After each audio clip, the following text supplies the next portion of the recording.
جب امام حسین علیہ السلام مکے میں اللہ کے گھر میں پناہ لے رہے تھے تو اس وقت کوفے سے ہزاروں خط آ رہے تھے کہ اے نواسائے رسول، ہم آپ کے نانا کی شریعت پہ چلنے والے ہیں، اس ظالم بادشاہ سے ہمیں بچائیں۔ یزید سرعام شراب پیتا ہے، زنا کرتا ہے، گناہ کرتا ہے اور یہ کہتا رہتا ہے کہ نعوذ باللہ کوئی وحی نہیں آئی تھی، کوئی رسول نہیں تھا، کوئی قرآن نہیں ہے۔ اے رسول اللہ کے نواسے، ہم ایسے ظالم انسان کی بیعت کیسے کریں جو رسول اللہ کی بتائی ہوئی شریعت کو مذاق سمجھتا ہے، حلال اور حرام میں کوئی فرق نہیں رکھتا۔ ان تمام خطوط کا موضوع یہی تھا اور بالآخر ایسے خط آنے لگے کہ اے نواسائے رسول، اگر آج آپ نے ہماری نصرت نہیں کی تو روز محشر ہم آپ کے نانا کے سامنے آپ کی شکایت کریں گے کہ وقت کا ظالم بادشاہ آپ کی شریعت کو مذاق بناتا رہا اور آپ کا نواسا خاموش رہا۔ بس امام حسین علیہ السلام نے ان خطوط کے جواب میں اپنے سفیر مسلم بن عقیل، جو آپ کے چچا زاد بھائی تھے، کوفے کی طرف روانہ کر دیا۔ جیسے ہی بنی ہاشم کا شہزادہ امام حسین کا پیغام لے کے کوفے آیا تو سب لوگ آپ کے ہاتھ میں بیعت کرنے لگے اور بآواز بلند کہنے لگے، لبیک یا حسین، لبیک یا حسین۔ اے عقیل کے شہزادے مسلم، ہمارے مولا حسین کو بلائیں تاکہ ہم وقت کے ظالم یزید کو یہ بتائیں کہ ان کا نانا اللہ کا رسول ہے اور قرآن اللہ کی کتاب ہے اور دین اسلام خالق حقیقی کا دین ہے۔ جناب مسلم نے جب ان لوگوں کی عقیدت کو دیکھا تو امام حسین علیہ السلام کی طرف ایک خط تحریر کیا کہ اے نواسائے رسول، یہاں کے لوگ ظلم سے بیزار ہو کر آپ کی نصرت چاہتے ہیں، جلد اپنے مبارک قدم لے کے کوفے کی طرف آ جائیں تاکہ ہم اسلام کا پرچم بلند کر سکیں۔ اور وہاں یزید کو یہ خبر ملتی ہے کہ جو کوفے کا میں نے حاکم رکھا ہے اس کی موجودگی میں مسلم بن عقیل آ گیا اور لوگ امام حسین کی بیعت کر رہے ہیں، تو وہ فوراً عبید اللہ ابن زیاد کو کوفے کی طرف بھیجتا ہے اور یہ کہتا ہے کہ نعمان، تم سے کوفے کی حکومت سنبھالی نہیں جاتی، آج سے ابن زیاد کوفے کا نیا گورنر ہے۔ اور وہاں مسلم بن عقیل کا خط امام حسین تک پہنچتا ہے اور یزید کی یہی سازش تھی کہ طواف کعبہ کے درمیان ہی امام حسین علیہ السلام کو قتل کیا جائے۔ امام حسین علیہ السلام اپنے حج کو عمرے میں تبدیل کر کے اپنی بہنوں، بیٹیوں اور پورے خاندان کو لے کے کوفے کی طرف رواں ہو جاتے ہیں۔ بس ابن زیاد نے سوچا کہ کوفیوں میں بغاوت کیسے پیدا کریں، تو اس نے یہ نعرہ لگایا کہ جو یزید کی بیعت کرے گا، اپنی تلوار دے گا، اس کو میں اتنا سونا عطا کروں گا کہ اس کی نسلیں خوش ہو جائیں گی۔ جیسے ہی ابن زیاد کی یہ خبر کوفے میں پھیلنے لگی، کوفے کی عورتوں نے سوچا کہ اس سے اچھا موقع اور کیا ہوگا، اپنے مردوں سے کہنے لگیں کہ مجھے تمہاری تلواریں چاہیے۔ تم کو نہیں پتا ابن زیاد تلوار کے بدلے سونا دیتا ہے۔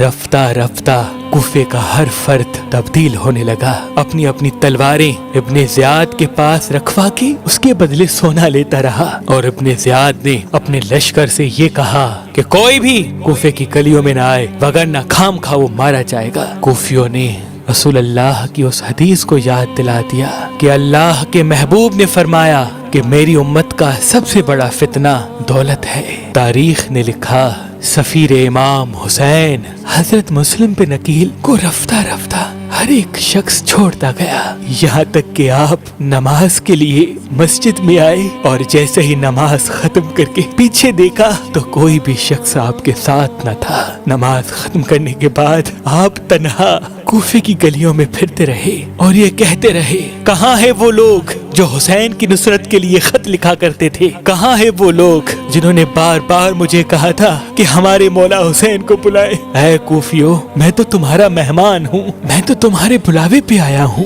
لیکن افسوس، کوفے کا ہر فرد اپنے گھر کے دروازے بند کیے ہوئے تھا اور سفیر حسین تنہا گلیوں میں گھومتے گھومتے ایک دروازے کے پاس آ کے بیٹھ جاتے ہیں۔ اس گھر میں ایک بوڑھی عورت رہتی تھی۔ اس نے جیسے ہی دیکھا کہ دروازے پہ کوئی بیٹھا ہے، دروازہ کھول کے کہتی ہے، کون ہے؟ کیا تمہیں معلوم نہیں کہ ابن زیاد نے یہ حکم نافذ کروایا ہے کہ جو گھر سے باہر نکلے گا وہ مارا جائے گا؟ وہ کہنے لگا، اے اللہ کی بندی، میرا گھر اس کوفے میں نہیں ہے، تو وہ عورت کہنے لگی کون ہو تم؟ آپ فرمانے لگے میں سفیر حسین مسلم بن عقیل ہوں۔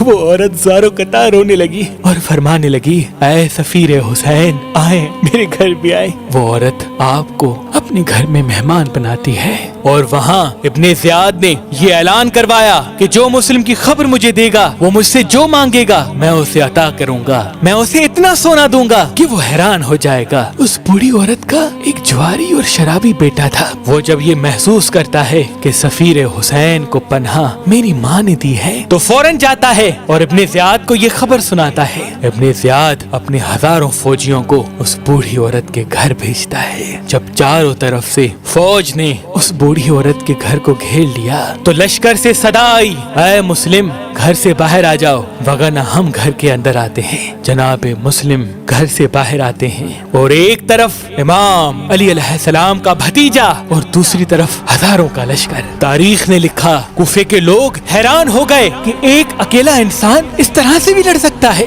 لاشوں پہ لاش گرتے رہے لیکن کوئی بھی سفیر امام حسین علیہ السلام کو پکڑ نہیں پا رہا۔ سب نے یہ سمجھ لیا کہ یہ علی کا شیر ہے، اس سے جنگ میں کوئی جیت نہیں سکتا۔ اتنی دیر میں لشکر کے سالار نے کہا اے مسلم میں وعدہ کرتا ہوں کہ تمہاری ہر بات کو مانا جائے گا، تم گرفتاری پیش کرو۔ بس جناب مسلم گرفتار ہو کر جب ابن زیاد کے سامنے آتے ہیں، ابن زیاد اور دربار کے لوگ آپ کے ایمان کا مذاق اڑانے لگتے ہیں۔ جناب مسلم فرمانے لگتے ہیں مجھے معلوم ہے کہ تم لوگ اپنا وعدہ وفا نہیں کرو گے، لیکن میرے آنے کا ایک سبب ہے کیونکہ میں وصیت کرنا چاہتا ہوں اور میں یہ چاہتا ہوں کہ میری وصیت کو پورا کیا جائے۔ اور پھر آپ وصیت کرتے ہیں کہ میں نے امام حسین علیہ السلام کو خط لکھا ہے کہ وہ کوفے کی طرف آ جائے۔ میری وصیت یہ ہے کہ امام حسین تک میرا یہ پیغام پہنچایا جائے کہ وہ کوفے نہ آئے۔ کوفے والے بے وفا ہیں، دولت کے سامنے بک جاتے ہیں۔ اور میری دوسری وصیت یہ ہے کہ میرے جسم کو تدفین کیا جائے۔ اور میری تیسری وصیت یہ ہے کہ میں 700 درہم کا کوفے میں مقروض ہوں، میری تلوار اور زرہ بیچ کر میرا قرض ادا کیا جائے۔ دربار والے زور زور سے ہنسنے لگتے ہیں اور ابن زیاد یہ حکم دیتا ہے کہ اس سفیر حسین کو محل کی سب سے اونچی چھت سے اس طرح سے گراؤ تاکہ کوفے کا ہر فرد دیکھے کہ ہم نے حسین کے سفیر کا کیا حشر کیا۔ جناب مسلم کو پیاسا محل کی چھت سے گرایا جاتا ہے۔ جیسے ہی آپ چھت سے زمین کی طرف آتے ہیں سپاہی خوش ہونے لگتے ہیں۔ آپ کا سر تن سے جدا کر کے دارالعمارہ کی دیوار پہ لٹکایا جاتا ہے اور آپ کے پاؤں میں رسی باندھ کے کوفے کی گلیوں میں پھرایا جاتا ہے۔ سپاہی ہنستے رہتے ہیں اور آپ کا کٹا ہوا سر مکے کی طرف دیکھ کے یہ فرماتا ہے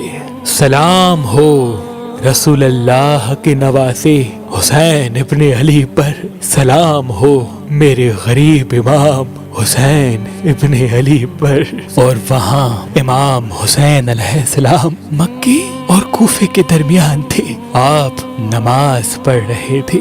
جیسے ہی آپ کے مبارک کانوں پر حضرت مسلم بن عقیل کا آخری سلام پہنچا آپ کی آنکھیں نم ہو گئیں۔ جناب عباس نے پوچھا اے نواسہ رسول آپ کی آنکھیں نم کیوں ہیں؟ امام حسین علیہ السلام نے فرمایا عباس میرا بھائی مسلم کوفے میں غریب الوطن کی طرح شہید کیا گیا۔ جناب عباس کو جلال آیا، آپ نے فرمایا اے میرے مولا مجھے اپنی دعا سے ابھی کے ابھی کوفے پہنچائیں تاکہ فوج یزید کو بتاؤں کہ حق و باطل کیا ہے۔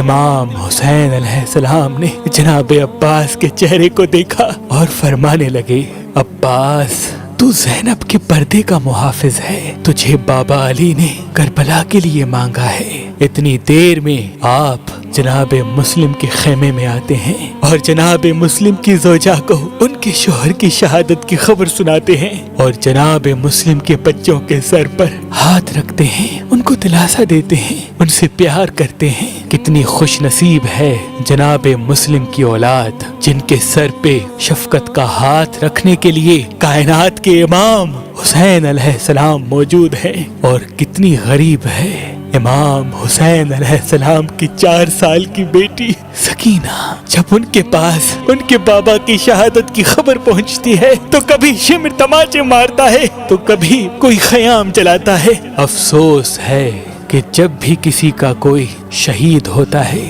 تو زمانہ اس کی تعزیت کرتا ہے، اس کو پرسہ دیتا ہے، لیکن کتنا غریب ہے رسول اللہ کا نواسا حسین جن کی شہادت کے بعد نہ کوئی پرسہ دیتا ہے نہ کوئی تعزیت کرتا ہے۔ لوگ ہنستے رہتے ہیں، خیام چلتے رہتے ہیں، نہ کوئی کفن دیتا ہے اور نہ ہی کوئی لاش دفناتا ہے۔ سلام ہو سفیر حسین جناب مسلم بن عقیل پر، سلام ہو رسول اللہ کے خاندان پر جنہوں نے سب کچھ قربان کر کے اللہ کا دین اسلام بچایا، اللہ کا دین اسلام بچایا، اللہ کا دین اسلام بچایا۔